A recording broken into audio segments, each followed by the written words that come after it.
আপনাদের পিয়াপু কিন্তু এখন পুরো দমে সাংসারিক হয়ে উঠেছে।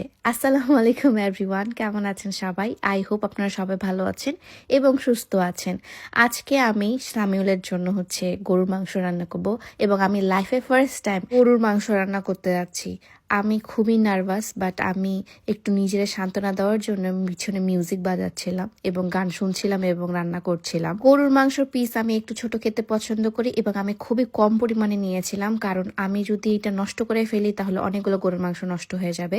দ্যাটস ওয়াই আমি অল্প অল্প করে গরুর মাংস নিচ্ছিলাম। এটা তার আগের দিন স্যামুয়েল এনে রেখে দিয়েছিল যে সে রান্না করবে, বাট আমি চিন্তা করলাম যেহেতু ও কাজ করতে গিয়েছে এবং অনেক অনেক কিছুর পরে এসে আবার রান্না করবে, তো কেননা আমি ট্রাই করি, বাসায় তো সারাদিন বসেই থাকি। মাংস কাটাকাটির দিক থেকে আমি আগে থেকে এক্সপার্ট, কারণ আমি আগে যখন একা বাসায় থাকতাম তখন আমি মুরগির মাংস অনেক কাটতাম, বাট আমি গরুর মাংস কখনো আগে এইভাবে কাটি না, বা গরুর মাংস আমি রান্না করার কোনো রিস্কই নেইনি আগে। বাট এখন একটু রিস্ক নিচ্ছি, কারণ যেহেতু আমি ফ্রি আছি এবং আমার কাছে মনে হচ্ছে এখন আমি অনেক কিছুই চিনি। তারপর আমি খুব সুন্দর করে মশলা দিয়ে এটাকে ম্যারিনেট করতে রেখে দিয়েছিলাম এবং ম্যারিনেশনের সময়ই স্যামুয়েল আমাকে ফোন করে বললো যে চলো তোমার জন্য আমরা আজকে ক্যামেরাটা আনতে যাই।